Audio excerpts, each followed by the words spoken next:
Halo Tribuners, salam jumpa di Tribun Ambon hari ini edisi 23 Desember 2023. Selama beberapa menit ke depan kami akan menghadirkan sejumlah informasi terupdate dari Kota Ambon dan sekitarnya. Bersama saya Tanita Patesina, inilah Tribun Ambon hari ini. Kita mulai dengan berita pertama.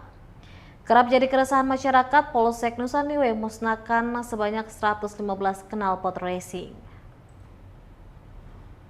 Kebisingan knalpot racing kerap menjadi keresahan masyarakat, terlebih ketika pengendara secara sengaja membentot gas saat melewati perumahan warga, rumah ibadah maupun sekolah. Oleh karena itu, demi menjaga keamanan dan ketertiban masyarakat di wilayah kerjanya, Kapolsek Nusa Niue Ibtu Johan Anak Kota rutin menggelar razia 6 bulan terakhir ini. Dalam kurun waktu tersebut, ratusan knalpot racing disita aparat saat razia dan patroli di jalan raya. Sebanyak 115 knalpot racing itu lantas dimusnahkan secara massal di halaman Polsek Nusa Niue. Ratusan knalpot racing dimusnahkan dengan cara dipukul menggunakan palu serta dipotong menggunakan mesin gerinda. Kapolsek Nusa Niue mengatakan pemusnahan knalpot racing digelar dalam rangka antisipasi gangguan Kamtibmas menjelang, selama, dan pasca Natal dan Tahun Baru serta Pemilu 2024. Diungkapkan hingga saat ini wilayah kerja Polsek Nusa Niue terpantau aman dan kondusif. Anak Kota menegaskan wilayah Nusa Niue harus aman, sehingga dirinya mengajak seluruh elemen masyarakat untuk membantu tugas aparat menjaga situasi Kamtibmas. Dirinya mengimbau kepada masyarakat untuk melaporkan jika ada penggunaan knalpot racing yang mengganggu kenyamanan dan ketertiban warga.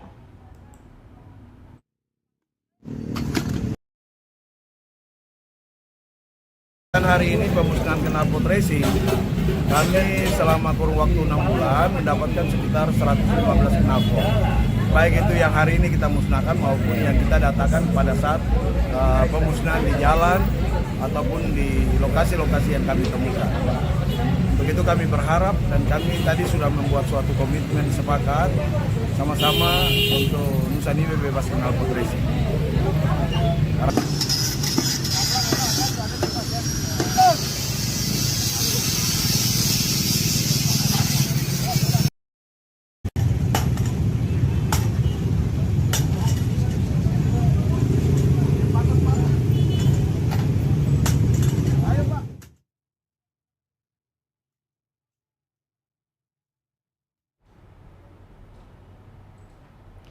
Gugatan Murad Ismail soal masa jabatan dikabulkan MK, lanjut pimpin Maluku hingga April 2024. Gugatan Gubernur Maluku Murad Ismail yang keberatan masa jabatannya dipaksa selesai lebih cepat berdasarkan Undang-Undang Nomor 10 Tahun 2016 tentang Pilkada dikabulkan Mahkamah Konstitusi atau MK. Murad Ismail mengajukan gugatan tersebut bersama 6 kepala daerah lainnya, yakni Wakil Gubernur Jawa Timur Emil Dardak, Wali Kota Bogor Bima Arya Sugiarto, Wakil Wali Kota Bogor Didih Rahim, Wali Kota Gorontalo Martin Taha, Wali Kota Padang Henry Septa, dan Wali Kota Tarakan Hairul. Masa jabatan mereka berakhir lebih cepat karena adanya Pilkada serentak 2024 pada November. 7 kepala daerah itu dipilih pada Pilkada 2018 dan dilantik pada 2019. Namun Undang-Undang Pilkada menentukan akhir masa jabatan mereka pada 2023.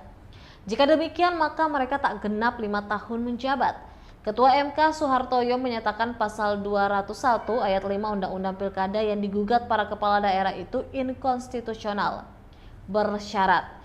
Wakil Ketua MK Saldi Isra mengatakan pasal 201 yang ayat 5 Undang-Undang Pilkada secara khusus dan norma transisi dalam ketentuan pasal 201 Undang-Undang Pilkada secara keseluruhan masih menyisakan persoalan bagi kepala daerah, wakil kepala daerah yang terpilih dalam Pilkada 2018 tetapi baru dapat dilantik pada 2019 karena menunggu kepala daerah sebelumnya mengakhiri masa jabatan pada 2019. Padahal kata Saldi, pasal 201 ayat 4 Undang-Undang Pilkada secara eksplisit menyatakan adanya kepala daerah, wakil kepala daerah yang masa jabatannya berakhir pada 2019 tidak diatur secara tersendiri dalam kaitannya dengan pasal 162 ayat 1 dan ayat 2 Undang-Undang Pilkada. Akibatnya kepala daerah, wakil kepala daerah yang baru dilantik pada 2019 seperti dipaksa mengikuti masa jabatan kepala daerah, wakil kepala daerah yang dilantik pada 2018. Padahal para kepala daerah yang dilantik pada 2019 ini dilantik karena masa jabatan kepala daerah sebelumnya baru berakhir pada 2024. Atas pertimbangan ini, MK menilai terdapat kerugian konstitusional yang dialami 7 kepala daerah itu berupa konsekuensi pemotongan masa jabatan. Oleh karena itu, mereka yang dilantik pada 2019 tetap dapat menjabat sampai 2024, maksimal sebulan sebelum Pilkada serentak 2024.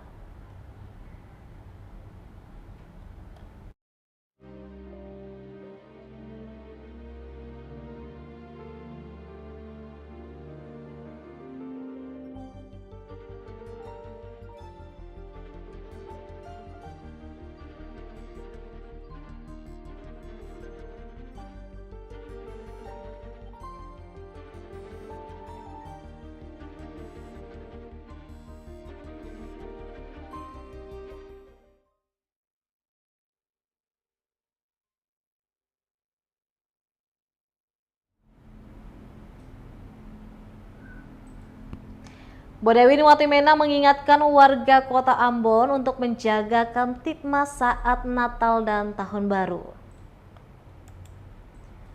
Penjabat Wali Kota Ambon, Bodewi Watimena, mengingatkan warga untuk turut menjaga Kamtibmas saat perayaan Natal 2023 dan Tahun Baru 2024. Menurutnya, untuk situasi Kamtibmas sebenarnya masyarakat yang paling berperan penting di situ. Selain warga, aparat keamanan TNI Polri juga telah dikondisikan untuk menjaga situasi tetap kondusif selama Natal dan Tahun Baru. Di samping itu, pemerintah Kota Ambon juga telah menyiapkan pola perkembangan untuk menghindari kemacetan saat Nataru, yakni berupa untuk mengurai kemacetan misalnya dengan merekayasa lalu lintas. Hal ini sudah menjadi atensi penting bagi pemerintah Kota Ambon untuk diantisipasi sejak awal sebelum tiba hari H.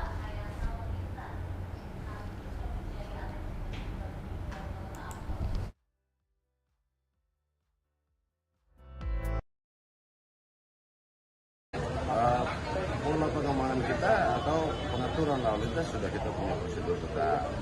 Memang pada jam-jam tertentu pasti terjadi tumpukan ya, dan yang mudah-mudahan saja nanti lewat Disub kemudian lantas Polres Ambon kita bisa mengurainya ya, seperti itu.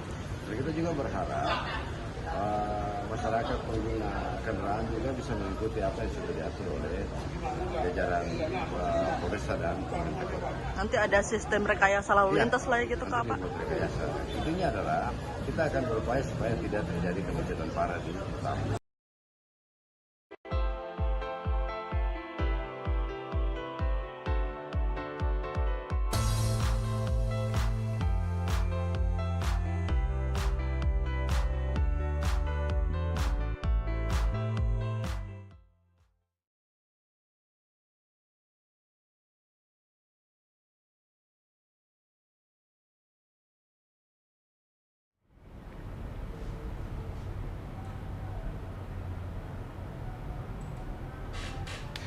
Tribuners, kita beralih ke berita selanjutnya. Paripurna HUT ke-71 Maluku Tenggara, Jasmono minta stakeholder pemerintahan kerja cerdas. Penjabat Bupati Maluku Tenggara, Jasmono, menyampaikan pidato hari ulang tahun ke-71 tahun Kabupaten Maluku Tenggara dalam rapat paripurna yang berlangsung di kantor DPRD Malra, Jumat 22 Desember 2023. Jasmono mengatakan hari ulang tahun merupakan momen penting bagi semua. 71 merupakan usia yang renta, oleh sebab itu Malra terus menancapkan taji eksistensi pembangunannya. Pasang surut dalam dinamika pemerintahan terjadi sepanjang usia perjalanan kabupaten bertajuk Aini Ainini, yang menunjukkan Malra semakin dewasa dan semakin maju. Ia mengatakan semua potensi di daerah harus dimanfaatkan dan kerja ikhlas membangun masyarakat, mengingat para pendiri terdahulu telah membangun fondasi dan telah meletakkan idealisme yang kokoh. Untuk itu, beberapa indikator makro pembangunan menjelaskan pada semuanya bahwa ada kemajuan signifikan dari waktu ke waktu. Ia memaparkan dari aspek dan indeks pembangunan manusia menggambarkan tingkat kesejahteraan masyarakat, terutama dari dimensi pendidikan, kesehatan, dan perekonomian khusus pada tahun 2022 telah mencapai angka 66,88. Pertumbuhan ekonomi sebutnya juga menunjukkan tren peningkatan pada tahun 2022. Angka pertumbuhan ekonomi Malra mencapai 5,65%. Gambaran indikator strategis menunjukkan kepada semua bahwa kinerja pembangunan sudah berada di jalur yang tepat. Rahmat berkenan dan izinnya, pada hari ini kita dapat melaksanakan peringatan Hari Ulang Tahun Kabupaten Maluku Tenggara tersebut. Kabupaten Maluku Tenggara, daerah yang sama-sama kita cintai. Atas nama pemerintah daerah, saya mengucapkan selamat ulang tahun.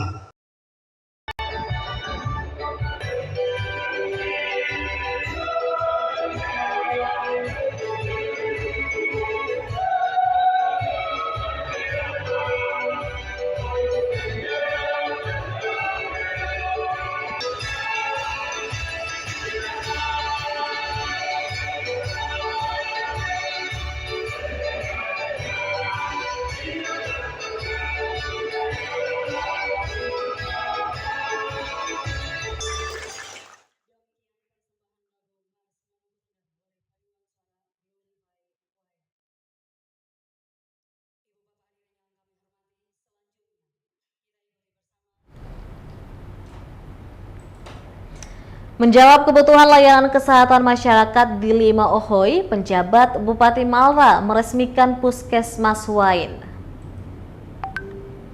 Pusat Kesehatan Masyarakat Wain, Kecamatan Kei Kecil, Kabupaten Maluku Tenggara diresmikan pada Jumat 22 Desember 2023. Peresmian tersebut sekaligus menjawab kebutuhan fasilitas layanan kesehatan 5 Ohoy atau 5 desa, yakni Wain, Iso, Revav, Disuk, dan Wain Baru. Diketahui masyarakat selama ini terpaksa menempuh jarak cukup jauh untuk sampai di Puskesmas Induk Ohoy Rumat. Menurutnya, berdasarkan Permenkes 43 tahun 2019 tentang Puskesmas, dinyatakan bahwa fasilitas layanan kesehatan masyarakat harus didirikan pada setiap kecamatan.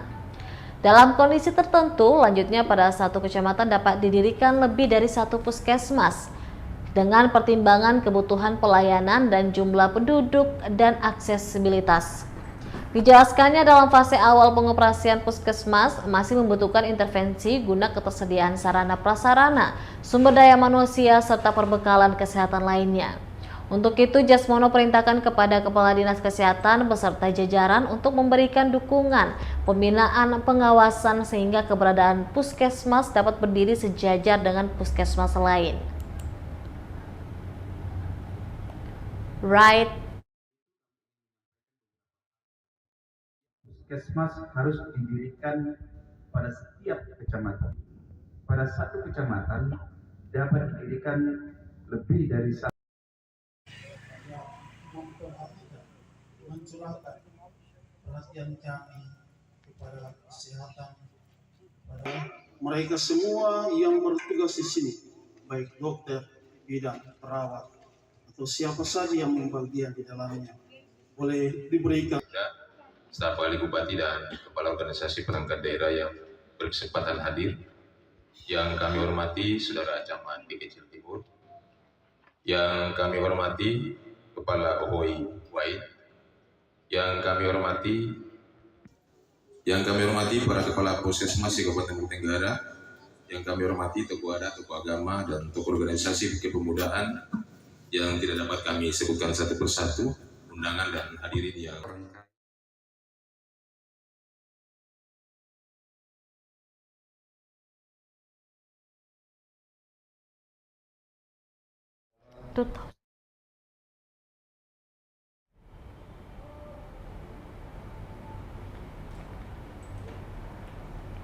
Universitas Terbuka Ambon City Tour bersama ratusan pemotor Ride for Human Race 2023.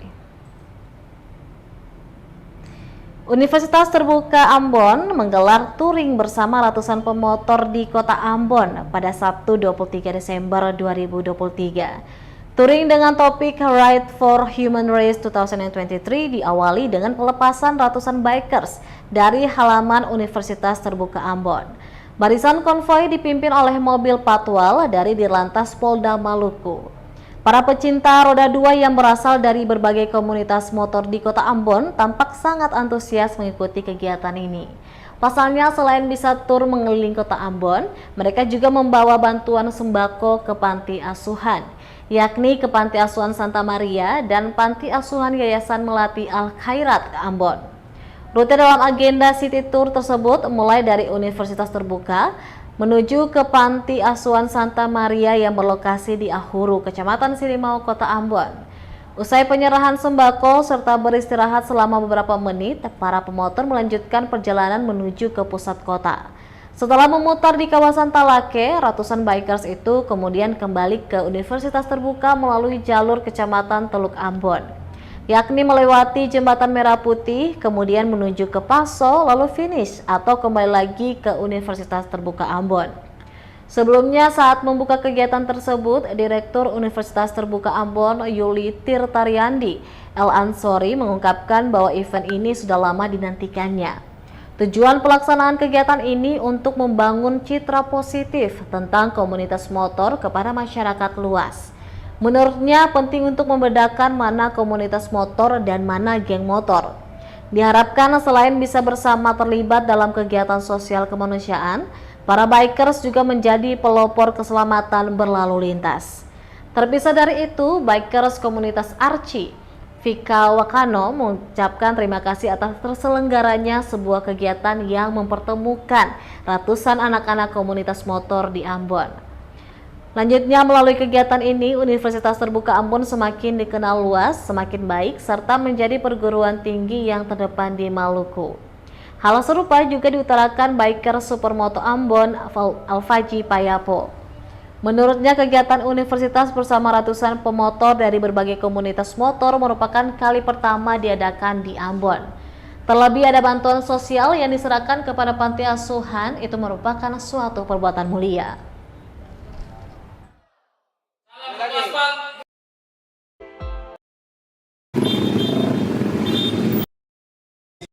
UT Ambon memang baru pertama kali mengadakan event bersama komunitas motor.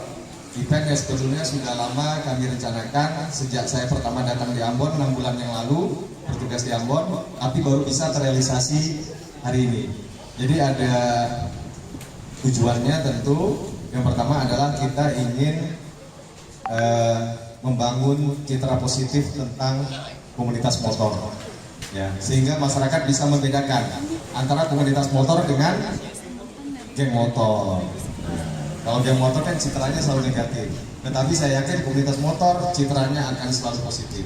Nah, itu. Terima kasih kepada Universitas Terbuka Ambon dan juga Terbuka Ambon berkat acara yang diselenggarakan hari ini, kita komunitas Ambon bisa berkumpul sama-sama di sini menjalankan sosialisasi juga kepada panti asuhan bahwa tidak semua komunitas motor di kota ini itu buruk.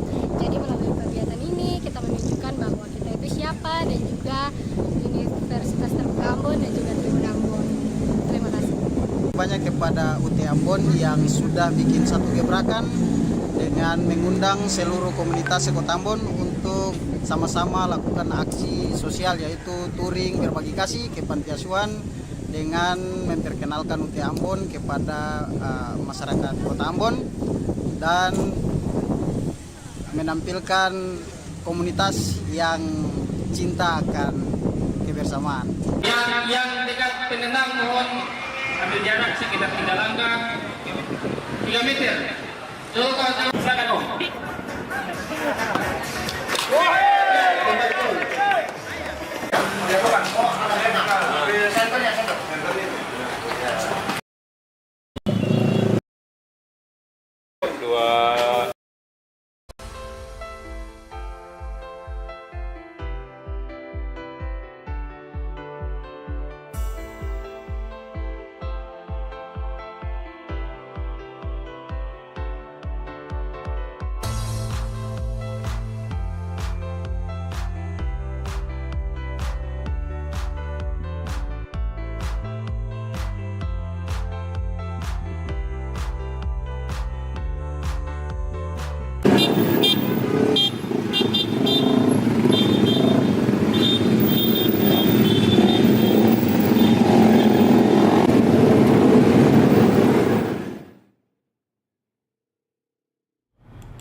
Gandeng komunitas motor di Kota Ambon, Universitas Terbuka beri bantuan sembako untuk anak-anak panti asuhan. Universitas Terbuka Ambon menggandeng ratusan anggota komunitas motor menggelar aksi berbagi kepada anak-anak panti asuhan, yakni Panti Asuhan Santa Maria dan Panti Asuhan Yayasan Melati Al-Khairat Ambon. Aksi berbagi kasih itu merupakan salah satu dari serangkaian kegiatan Right for Human Race 2023. Pemberian bantuan secara simbolis berlangsung di Panti Asuhan Santa Maria yang berlokasi di Ahuru, Kecamatan Sirimau, Kota Ambon pada Sabtu 23 Desember 2023. Direktur Universitas Terbuka Ambon, Yuli Tirtariandi El Ansori, dalam kesempatan itu mengaku bahwa kunjungan ini merupakan kedua kalinya. Namun yang menjadi pembeda ialah terlibatnya ratusan pemotor di Kota Ambon. Hal ini secara gamblang menunjukkan bahwa komunitas motor memiliki kepedulian sosial kemanusiaan yang tinggi. Dirinya berharap bantuan yang diberikan bisa menjadi kekuatan, penyemangat, serta motivasi bagi anak-anak di panti untuk tetap semangat meraih cita-cita di masa depan. Sehingga anak-anak panti bisa bertumbuh menjadi orang-orang hebat di masa depan. Sementara itu, salah seorang suster pengelola Panti Asuhan Santa Maria mengaku bersyukur atas kepedulian dari para pemotor, Universitas Terbuka Ambon, serta tribunambon.com. Dirinya percaya anak-anak yang diasuhnya di Panti Santa Maria akan menjadi generasi bermutu bagi kemajuan bangsa dan negara. Selaras dengan itu, pembimbing Yayasan Al-Khairat Kasih mengaku pihaknya tidak dapat membalas semua kebaikan yang diberikan. Tetapi biarlah Allah Tuhan Yang Maha Esa dengan ridhonya memberkahi semua pihak yang ikut membantu. Terakhir dia mengucapkan terima kasih dengan harapan komunitas motor Universitas Terbuka Ambon dan Tribun Ambon akan semakin maju. Dan nanti rekan-rekan satu dari salam satu aspal. Salam satu aspal. Oke, baik.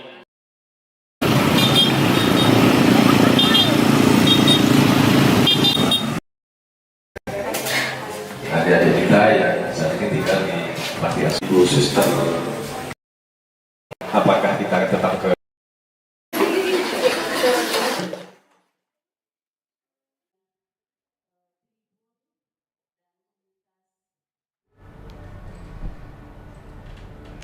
Baik Tribuners, demikianlah Tribun Ambon hari ini edisi 23 Desember 2023.